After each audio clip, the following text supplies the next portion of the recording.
Breaking చూస్తున్నాం. హైదరాబాద్ కు గోదావరి జలాల తరలింపుపై మాటకు మాట హాట్ గా సాగింది.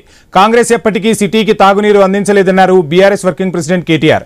అసలు హైదరాబాద్ కు కృష్ణా గోదావరి జలాలు తీసుకొచ్చిన చరిత్రే కాంగ్రెస్ దన్నారు కాంగ్రెస్ నేతలు. సో మొత్తంగా ఇద్దరి మధ్య వాడివేడి చర్చ జరిగింది. ఎల్లంపల్లి ప్రాజెక్టు కట్టింది మీ తాత ముత్తాత కాదు అన్నారు రేవంత్ రెడ్డి. ఇక కేటీఆర్ రేవంత్ ఏమన్నారు ఒకసారి ఇప్పుడు చూద్దాం. మళ్ళీ చెప్తా ఉన్నా, పూర్తి స్థాయిలో చెప్తా ఉన్నా, ఔటర్ రింగ్ రోడ్డు చుట్టూ మళ్ళీ హైదరాబాద్ ప్రజలకు నేను విజ్ఞప్తి చేస్తా ఉన్నా.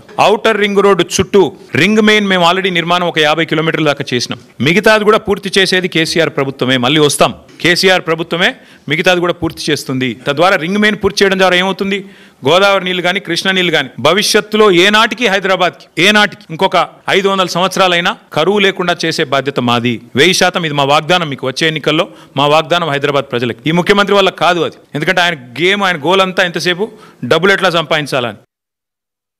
సంవత్సరాల పైగా ఈ నగరానికి వస్తున్న వివిధ జిల్లాల ప్రజల్ని, వివిధ రాష్ట్రాల ప్రజలను, వివిధ దేశాల నుంచి వచ్చే ప్రజలకు తాగునీరు అందుతున్నది అనంటే ఆనాడు నిజాం సర్కారు దూరదృష్టితో ఆలోచన చేసి ఉస్మాన్ సాగర్, హిమాయత్ సాగర్ ప్రాజెక్టులను కట్టడం ద్వారా ఈరోజు మనకు తాగునీటి సమస్య తీరింది. మొట్టమొదట మంజిరా నది నుంచి 1965లో ఈ నగరానికి ఉస్మాన్ సాగర్, హిమాయత్ సాగరే కాదు ఇంకా నీళ్లు కావాలి అని మంజిరా నది మీద నుంచి మన నగరానికి తాగునీళ్లను తీసుకొచ్చారు. ఇవి కూడా సరిపోలేదు. మీకందరికీ తెలుసు, ఆనాడు పెద్దలు పి జనార్దన్ రెడ్డి గారు ప్రతిపక్ష నాయకుడు ఉన్నప్పుడు ఎండాకాలం వచ్చిందంటే సచివాలయం ముందల కుండల ప్రదర్శన ఉండేది. అందుకే కృష్ణానది నుంచి నాగార్జున సాగర్ నుంచి ఈ నగరానికి తాగునీటిని తరలించే కార్యక్రమాన్ని 2002లో ప్రారంభించారు.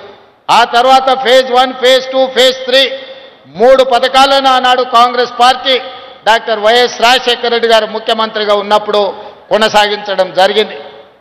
100 సంవత్సరాల పైగా